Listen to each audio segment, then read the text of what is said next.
예, 두 번째 상가부동산 두 번째 목차로 시작을 하겠습니다.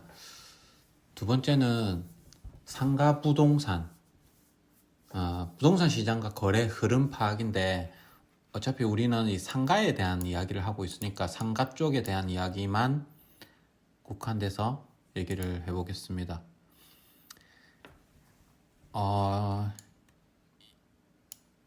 이것도 뭐 제목이 일단은 이야기는 일단은 뭐 모르겠는데 한번 시작을 해보겠습니다. 상간중개에 국한됐다고 하는데 사실상 어마어마한 시장입니다. 아, 이거는 사람들의 이제 생업이 달리는 먹고 사는 문제죠. 그러니까 뭐 진짜 목숨 걸고 할 수도 있고 대출 내서 하는 사람들도 있고 전 재산 뭐 큽니다. 그래서 정말 사람들은 장사를 하는 사람들 입장에서는 먹고 사는 문제, 정말 큰 문제이기 때문에 그리고 그 종류가 거의 무한대죠. 쉽게 말하면은 그냥 장사라고 보시면 되죠. 장사. 뭐 먹는 거, 입는 거, 자는 거, 아픈 거, 병원, 모텔, 뭐 쇼핑, 식당, 술, 그다음에 노는 거, 뭐 노래방, 당구장, PC방, 뭐 종류가 너무 많습니다. 이 외에도 이것만 해도 무한대입니다. 무한대 개수는. 근데 상업 지역에서 개업을 하시고 취업을 하셔야 됩니다. 이거는 왜 그러냐면 당연한 거죠. 제가 밑에 그냥 예시를 적어봤는데 군부대 앞에서 어린이 장난감을 팔고 있으면은 당연히 안 되겠죠. 이거 그냥 바로 망하는 거죠. 그 다음에 여고 앞에서 남성 정장을 팔고 있다.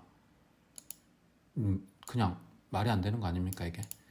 그러니까 상가를 이제 하기로 했는데 그냥 동네 부동산에서 취업을 하시면은 취업이나 개업을 하시면은 안 된다는 거예요.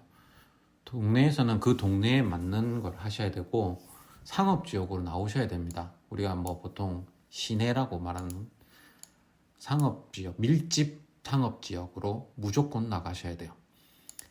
그 다음에 장르를 선택한 후에 그 일의 범위가 정해집니다. 우리가 말하는 보통의 일반 상가들 있죠.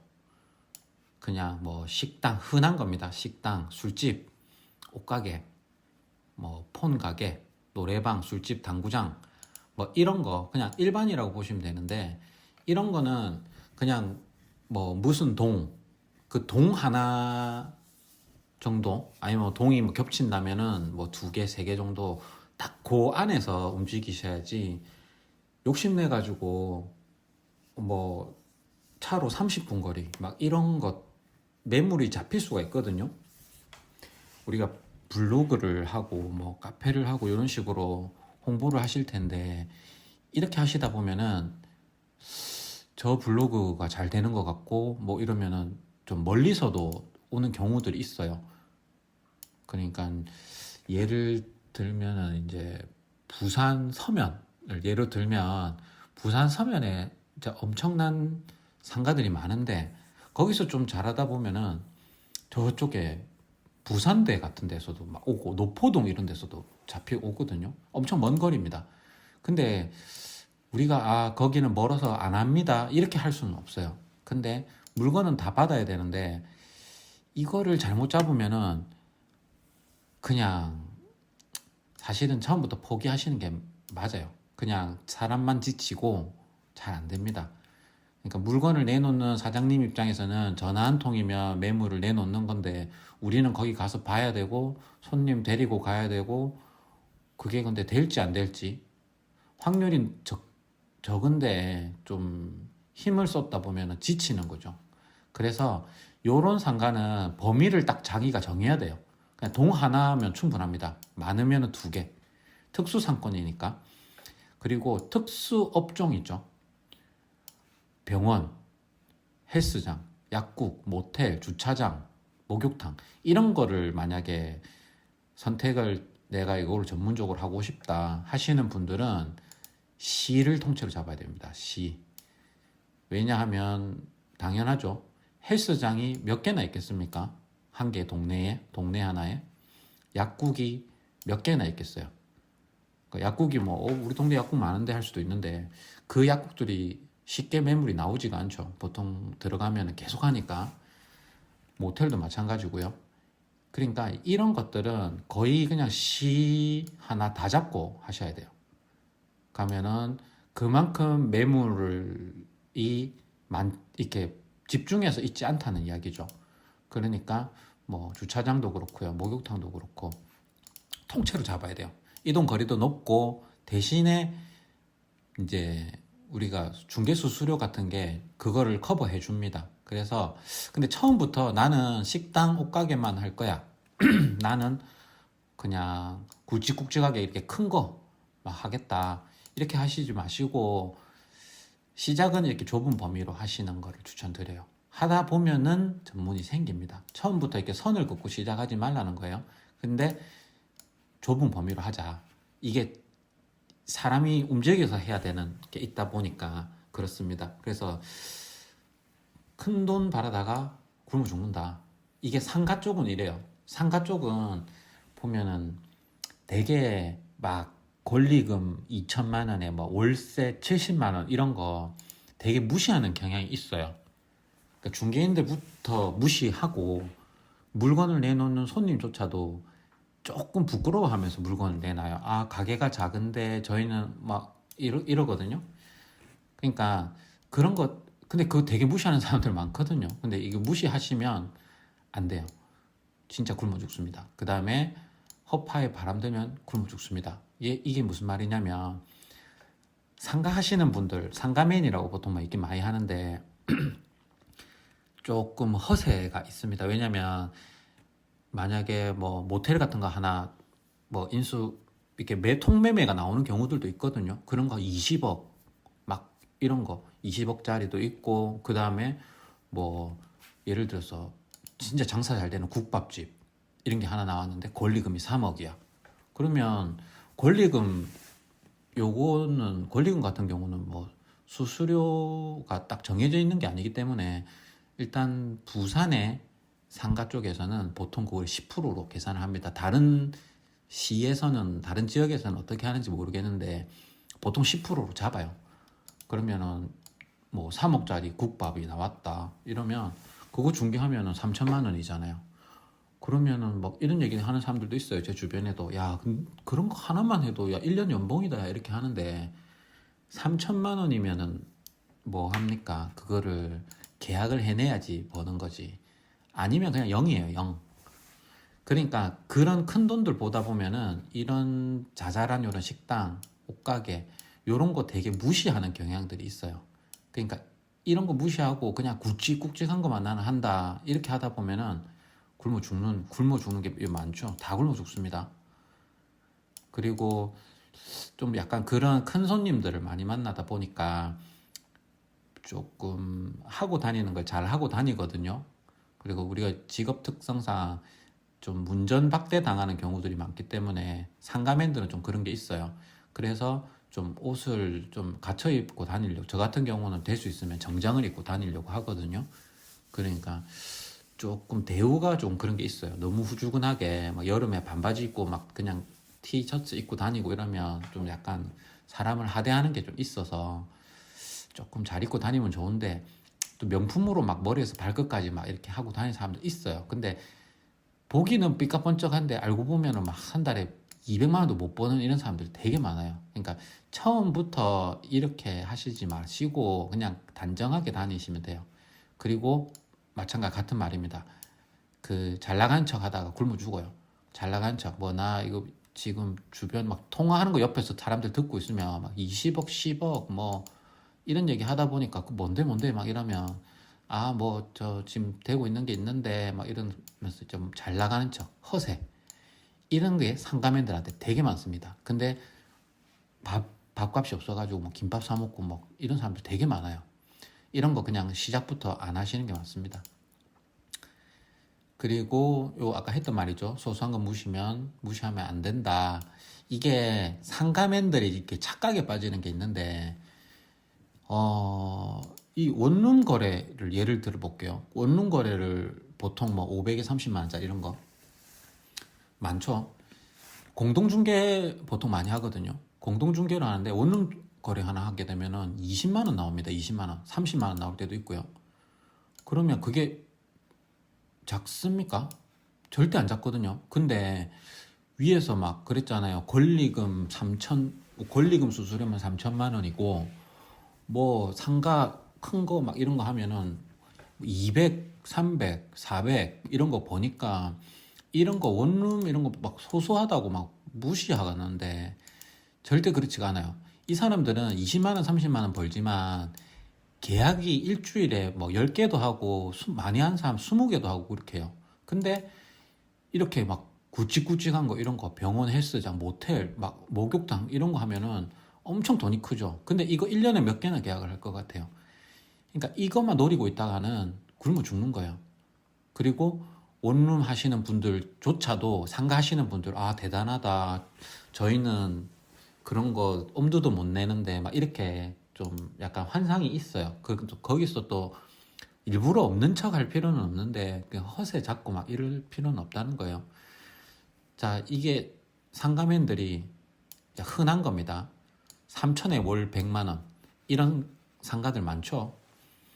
비싼 거 아니죠. 이 그냥 진짜 노멀한 B급 상가 같은 겁니다. 3천에 월 100인데 그 권리금이 없다고 했을 때 양타로 234만 원 나옵니다. 0.9% 계산했을 때요. 여기다가 권리금이 만약에 뭐 3천만 원, 권리가 3천이면 진짜 작은 거죠.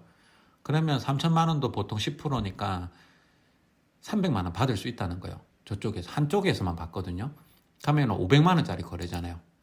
그러니까 이런 거 500만 원 이런 것만 집중하다가 원룸 20만 원, 30만 원짜리 아 나 그거 돈 안 돼서 못 한다 이러는데 이게 쉽지가 않습니다. 쉽지 않은 이유는 또 설명을 드릴게요. 그리고 왜 이거는 원룸은 왜 공동중개로 계산을 하고 상가는 왜 양타로 계산을 하는데 이렇게 얘기할 수가 있는데 우리가 주택거래 있죠. 원룸이나 빌라나 아파트 같은 거 뭐 월세도 있고 전세도 있고 매매도 있는데 거의 90% 공동중개입니다. 그게 아니고서는 거의 할 수가 없어요. 거의 공동중개고 그리고 상가는 약간 특수성이 있습니다. 단독중개가 거의 90% 이상입니다. 100% 거의 100%입니다. 왜 단독중개를 하냐면 물건을 공유를 안 하거든요. 물건을 공유를 안 하고 약간의 특징들만 몇 가지만 말을 해줘도 상가하는 그 동네에서 상가하시는 분들은 알고 있어요. 그래서 상호를 드러내지, 그러니까 뭐 블로그나 유튜브나 뭐 이런 데서도 그 중개 매물을 올리고 하는데 거의 안 밝힙니다. 그냥 두리뭉실하게 뭐 메인 상가에 있고 지금 맥주집을 하고 있고 뭐 월세가 얼마고 뭐 권리가 이렇게 하지 조금만 구체적으로 말해버리면 아 그 물건 이러면서 이제 옆 다른 상대방들이 안다는 거죠. 그러면 공동중개가 되는 게 아니고 그 사람이 그 사장님한테 다이렉트로 가서 나도 물건 달라고 이렇게 해버립니다. 물건 뺏겨버리는 거예요. 근데 물건을 내놓는 점주 입장에서는 만약에 모르는 부동산이 찾아와가지고 나도 중개를 좀 하자 했을 때 나 여기에 내놨으니까 니들 하지마 이렇게 할 수가 없어요. 그럼 자기는 어떻게든 계약만 되면 되니까 그렇게 좀 해주세요 이렇게 하거든요. 그렇게 하기 때문에 이 상가맨들 스스로 자기 물건을 지키는 거죠. 그래서 혼자서 다 해먹습니다. 단독 중개, 공동 중개 절대 없습니다. 공동 중개가 정말 친한 상가맨이 있을 경우에는 하는데 거의 단독이라고 보시면 돼요. 그러니까 이제 이런 계산이 나오는 거죠. 권리금까지 하면 500만 원. 자, 거래 흐름 얘기를 해볼게요. 그 상가 하시는 분들은 상가 밀집 지역에서 해야 된다고 말씀을 드렸잖아요. 완전 초 A급 상권들 있죠. 백화점. 완전 그 중에서도 메인 거리. 그 다음에 월세 뭐 1,000만 원씩 하고 권리금 아무리 장사가 안 돼서 망해서 나가는 애도 바닥 권리 1억 부르고 있는데 왜냐하면 자기가 2억 주고 들어왔으니까. 뭐 아니면 자기가 1억 5천을 주고 들어와서 그러면은 거기도 인테리어 어설프게 하겠어요. 권리금 뭐 2억 주고 들어와가지고 인테리어 1억 5천치 하고 뭐 이렇게 돼버리면은 1억 받고 나가면은 손해죠. 근데 망해서 나가는데도 1억 달라고 하는 그런 초 A급 특수상권. 그 다음에 부산에는 국박거리가 있거든요. 거의 매물이 안 나오는데 매물이 나오면 거의 권리금 3억 정도 합니다. 여기서 뭐 애누리가 들어갈 수도 있고 아닐 수도 있는데 일단은 거의 3억짜리 제가 물건을 많이 봤어요. 그리고 요거는 글씨가 빠져서 5평짜리 어설픈 보세 옷가게 이런 거 모여있는데 많죠. 특수상권에 가게가 너무 비싸니까 이렇게 5평짜리 6평짜리도 엄청 많아요. 근데 이런 옷가게들조차도 권리금 4천 5천 부르고 월세 막 300입니다. 이런 데가 특수상권이 있고요. 그 다음에 그냥 보통 A 상권. 부산 서면을 예를 들면은 전포동 카페거리. 그러니까 요거는 뭐 롯데백화점 앞 그 거기라고 보고요. 거의 뭐 들어가기가 힘들죠. 그런 데가 있고 완전 A급 그냥 A급 상권에 부산 서면을 치면 전포동 카페거리라는 데가 있어요. 이게 예전에는 공구상가였거든요. 공구상가였기 때문에 이게 이런 게 자연스럽게 만들어져요. 왜냐하면 이쪽만 상권이 있다고 생각을 했는데 여기에도 창업을 하고 싶지만 너무 돈이 진입이 어렵잖아요. 그러니까 요게 아닌 조금 멀어진 데서 이제 사람들이 생기는 거죠. 근데 거기가 권리금 없고 월세 50만 원, 막 천에 50 이런 거. 근데 거기서 뭐 커피숍을 하고 옷가게를 하고 얘들이 3, 3, 5 이제 모여다 보니까 거리가 하나 만들어지는 거예요. 근데 그게 완전 활성화가 돼버리면 근데 사람들은 요런 데가 또 가면 또 신선하고 재밌거든요. 자꾸 뭐가 생기니까 사람들이 모인단 말이죠. 근데 15평짜리 그냥 식당, 막 특별한 식당 아닙니다. 이곳 보면 주방 5평 빼고 나면은 이제 거의 뭐 테이블 한 5개? 크지 않습니다. 15평짜리 그냥 조그마한 식당인데 권리 7천에 뭐 월세가 200이 넘어요. 이게 처음에 무권리 50만 원짜리였다는 거죠. 근데 이게 이렇게 돼버리면 이게 또 사람들이 들어가기 어려운 그런 상권이 돼버립니다. 그러니까 상권도 이게 유행이라는 게 있는데 그 지역에서 계속 물건을 받고 중개를 하고 돌아다니다 보면 이거는 그냥 알게 돼요. 그래서 완전 모르는 동네 내가 부산 사람인데 대구에 가가지고 이거를 한다 이러면 좀 어렵죠. 그래서 유행이라는 게 존재한데 이게 항상 그렇습니다. 너무 비싸면 떠난다. 너무 비싸면 어느 정도 비싸면 그 값을 치르고 들어오는데 막 1억 권리금이 1억이고 3억이고 이러면 그냥 소상공인들은 못 들어오거든요. 그냥 떠납니다. 그냥 새로운 상권을 개발해요. 예, 그 사람들에게는 모험일지 모르겠지만 허허벌판에서 그냥 무권리로 시작해보는 거죠. 그러다 보면은 상권이 개발이 됩니다. 그래서 젊은 곳에서 하셔야 됩니다. 젊은 곳, 유동인구가 젊은 곳. 부산을 제가 자꾸 예를 드는데 부산에는 서면 같은 데가 있죠. 서울로 치면 뭐 강남, 홍대 뭐 많죠. 서울에는 그런 데가. 부산에는 뭐 몇 군데가 남포동 이렇게 있는데 왜 그런 데가 되냐면 트렌드가 빠르죠. 거기는 개업도 빠르고 망하는 것도 빨라요. 그 젊은 사람들이 자꾸 들어왔다가 소액으로 시작을 했다가 안 되니까 그냥 나가버리는 거죠. 그리고 회전이 자꾸 되는 거죠. 계속 망하고 계속 매물이 나오면 공인중개사 입장에서는 좋죠. 매물이 계속 도니까 매물이 많고 손님도 많고 그러니까 항상 돈이 되는 곳에는 박 터집니다. 경쟁이 치열한 거죠. 저도 공인중개사 이게 상가면을 하기 전에는 사실은 몰랐어요. 그냥 그 동네 여기는 부동산이 어디 있지? 부동산 본 적이 없어요. 1층에는 다 뭐 상가니까. 근데 그런 데는 부동산들이 막 5층에 있고 막 3층에 있고 지하에 있고 막 그래요. 왜냐면 월세가 너무 비싸니까.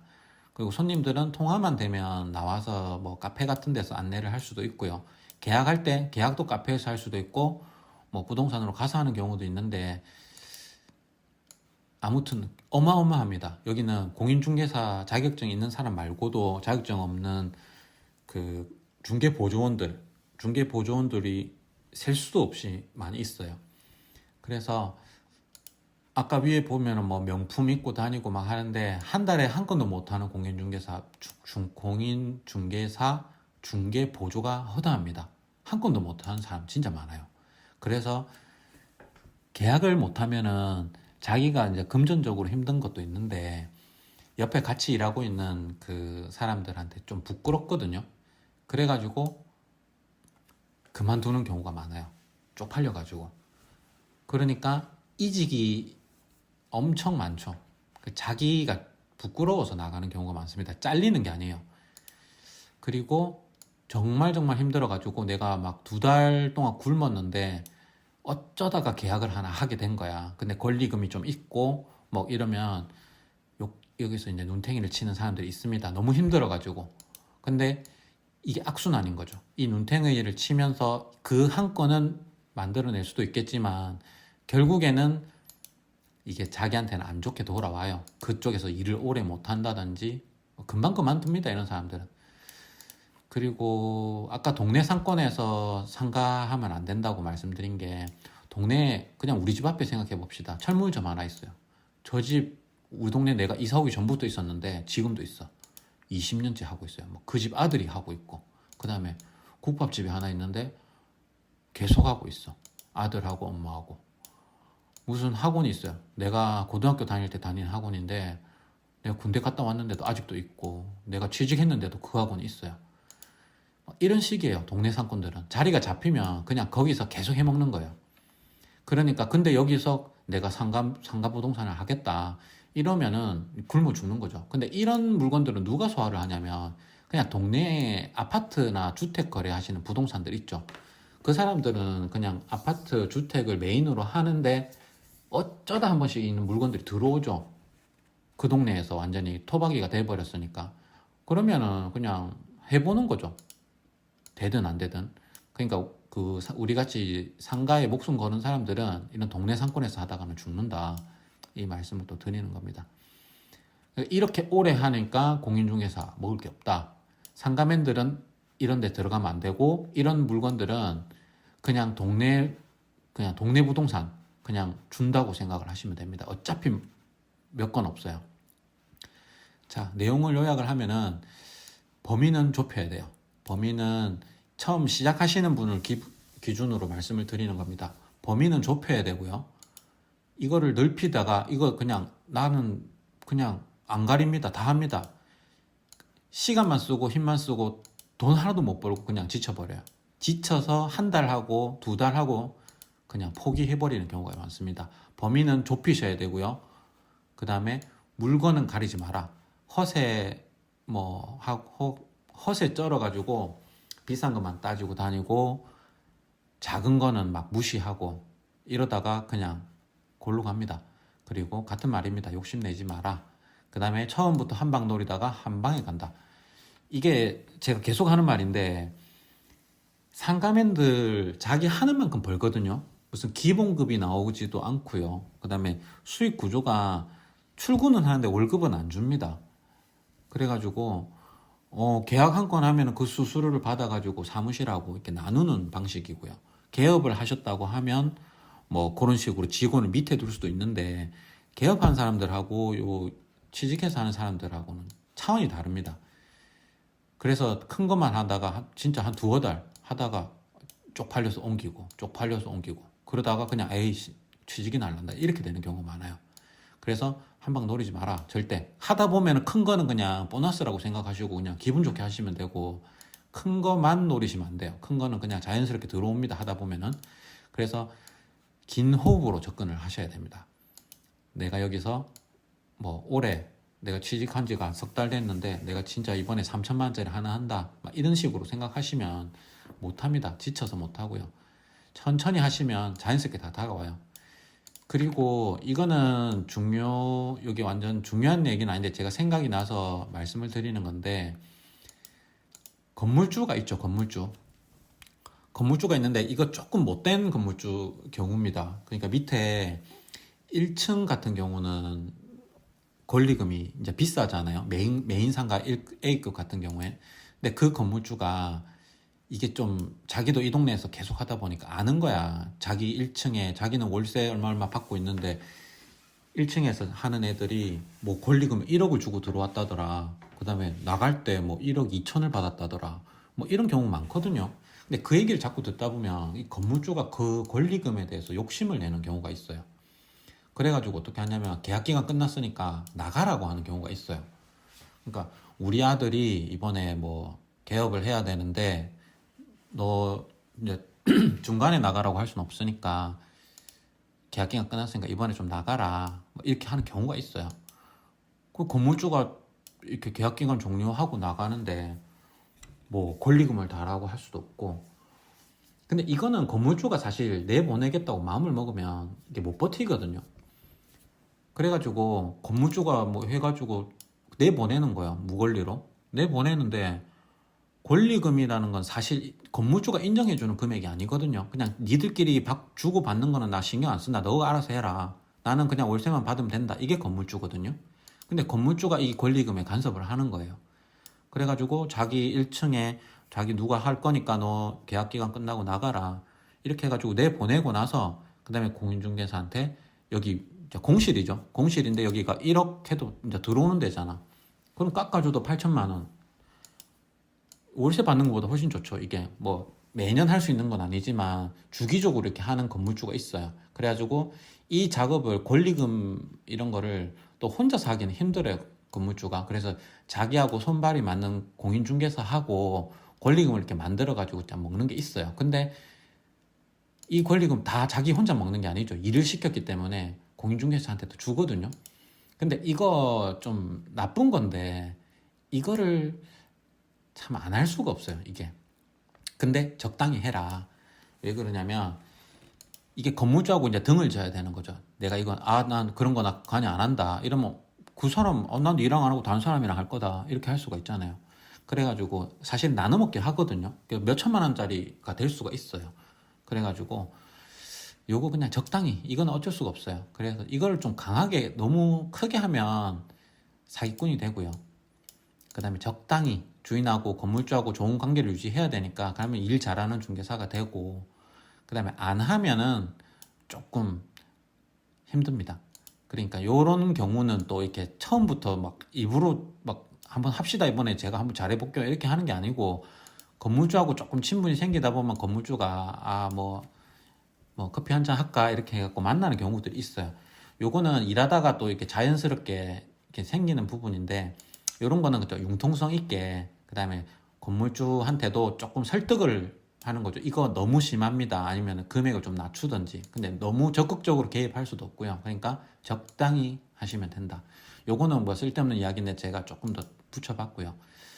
아무튼 그렇습니다. 두 번째 오늘 이야기도 이야기가 끝이 났는데, 일단 제목은 상가 부동산 시장과 거래 흐름 예요. 일단 뭐 여기에 맞는 얘기가 됐는지는 모르겠는데 일단은 이야기는 여기서 끝났고요. 그 다음에 다음 차는 세 번째는 이렇게 부동산 법규와 규제에 대한 내용, 이제 요게 될 텐데, 요것도 제가 빨리 준비를 해서, 요게 제목은 이렇게 딱딱하고 뭐 이런 것까지 알아야 되나 싶은데, 또 얘기를 하다 보면 실질적으로 이렇게 꼭 필요한 부분 한두 포인트는 있거든요.